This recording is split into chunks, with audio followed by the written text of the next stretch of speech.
की व्यासपीठावर बसलेले जरी ज्येष्ठ असले पण ते इतरांना प्रेरणा देणारे व्यक्तिमत्व आहेत आणि आपण सुद्धा आनंदी दिसत आहे.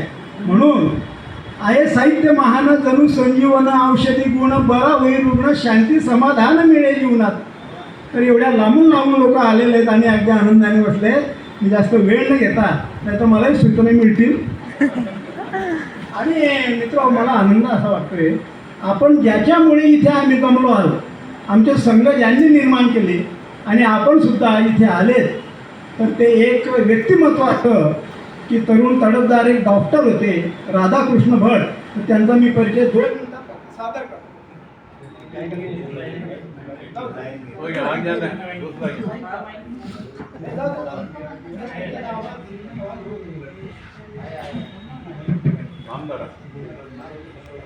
डॉक्टर राधाकृष्ण भट. डॉक्टर राधाकृष्ण भट होते विद्वान डोंबिवलीतून महाराष्ट्र ज्येष्ठ नागरिक संघ केला स्थापन. फेसकॉमचा वर्धापन दिन साजरा करतो आपण. ज्येष्ठ नागरिक संघातून शुभेच्छा देऊ सर्वजण. जन्म 9 जुलै 1943 सन. जे मेडिकल कॉलेजातून घेतले शिक्षण. पुढे ME पदवी केली त्यांनी संपादन. अनेक नाटकांचे व पुस्तकाचे केले त्यांनी लेखन.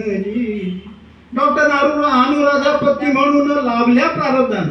कन्या त्यांना तिन्ही आरोग्य सेवेत निपुण. वैद्यकीय सेवा स्वतःहून सुरू केली शहरातून. अनुपम नावानं हॉस्पिटल दिले त्यांनी उभारून. वैद्यकीय सेवेबरोबर रोटरी क्लब कार्य हे थोडं सर्व्हिस अब्बा सेफ हा मिळाला पुरस्कार. पुन्हा धन्वंतरी पुरस्कार झाला. सन्मान सत्कार प्रसिद्धी सर्व दूर 3दा मिळाला मान अध्यक्ष पदावर.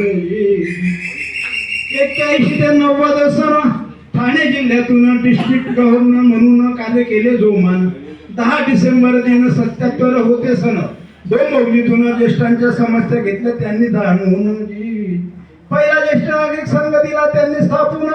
होते तरुण गोल्ड टाईप वृत्तपत्रापण केले त्यांनी काढून. 12 डिसेंबर 80 सन संघ केला त्यांनी निर्माण. महाराष्ट्र राज्य महासंघ म्हणून फेसकॉम या नावाने. फेसकॉमचे हे कार्य अर्थपूर्ण बोधवाक्य म्हणून वयोवृद्धा म्हणून या नावानं वाढवलं शान. 12 प्रादेशिक विभागातून संघ दिले स्थापन. 5500 संघ उभे केले त्यांनी दिमाखात. ज्येष्ठ नागरिक 1,60,00,000 एकूण. ज्येष्ठांना यातून लाभ मिळवून दिला प्रयत्न. अंकुरातून हा वटवृक्ष पसरला राज्यातून. सुरुवात प्रार्थनेने सांगता होते पसायदानानं. 17 फेब्रुवारी 2009 सन झाले निधन. डॉक्टर साहेबांचे मोजून 66 वर्ष होते आयुष्यमान. 12 डिसेंबर दिन फेसकॉमचा हा वर्धापन आहे दिन. ठेवू त्यांची आठवण घेऊ त्यांना श्रद्धांजली वाहून आपण सर्वजण. धन्यवाद.